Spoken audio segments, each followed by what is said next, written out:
বাম সমর্থিত কংগ্রেস মনোনীত প্রার্থী মোস্তাক আলমের সমর্থনে বুধবার নির্বাচনী জনসভা হলো চাঁচলের হাজাতপুর ফুটবল ময়দানে। এদিন নির্বাচনী জনসভায় প্রধান বক্তা ছিলেন অধীর রঞ্জন চৌধুরী। তার বক্তব্যের আগে এই নির্বাচনী জনসভার মঞ্চ থেকে বাম কংগ্রেসের নেতৃত্বের অন্যান্যরা প্রার্থীর সমর্থনে বক্তব্য রাখেন। বিস্তারিত জানতে ভিডিও প্রতিবেদনটি দেখুন আমাদের চাঁচল।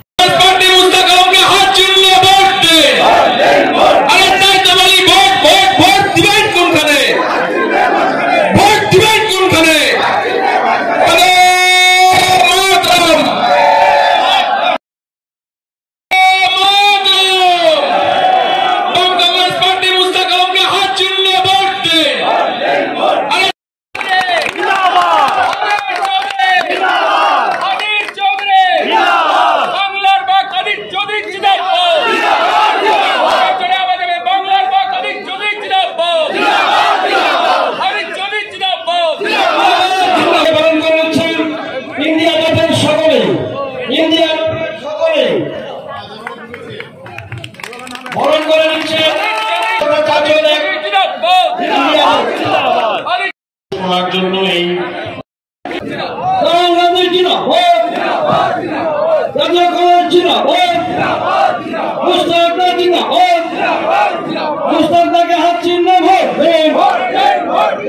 আমাদের ভাঙন নিয়ন্ত্রিত আজকে রতুয়া সহ আমাদের বিলাইমারি সহ আপনার মহানন্দা টলা সহ ভাটুরিয়া সহ সেই সেক্টর গুলো আছে, সেই জায়গার কথা আমাদেরকে ভাবতে হবে। আপনারা হাততালি দেন। আপনাদের সামনে প্রধান বক্তা আমাদের লিডার অধীর রঞ্জন চৌধুরী দিচ্ছে খুব স্পষ্ট। তাহলে এই যেমন সকাল দেখলে বোঝা যায় দিন কেমন যাবে, তেমন এই সভা বলে দিচ্ছে আগামী দিন আমাদের মোস্তাক ভাই এমপি হবে।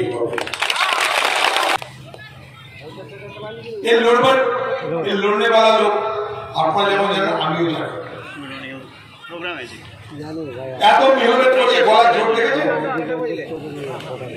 দিন রাত রোদে ঘুরছে, গলার তেজ দেখো।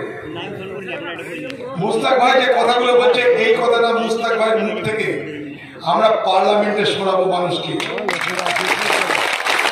শুধু উত্তর বাংলার নয়, আমরা ভারতবর্ষের মানুষকে শোনাবো এই কথাগুলো। যে আপনার গ্রামের 100 দিনের যে কাজ, সেই কাজ কংগ্রেসের আমলে আমরা দিয়েছি, কেউ অস্বীকার করতে পারে? খাদ্য সুরক্ষা আইনের দৌলতে সস্তায় চাল গম আপনার ঘরে কংগ্রেস পৌঁছে দিয়েছে, কেউ অস্বীকার করতে পারে? আপনার গ্রামের রেশন দোকানটা, আপনার গ্রামের প্রাথমিক বিদ্যালয়টা, আপনার গ্রামের প্রাথমিক স্বাস্থ্য কেন্দ্রটা কারা করে দিয়েছে বলুন তো? এখানকার বাঁধ বরগড়টা নির্মাণ করে এলাকাকে ভাঙন থেকে বাঁচানোর চেষ্টা করেছিল। লুটপাট চুরি পাটপাড়ি করতে করতে সেই বাঁধ দুর্বল হয়েছে, নতুন কোনো কাজ হচ্ছে না।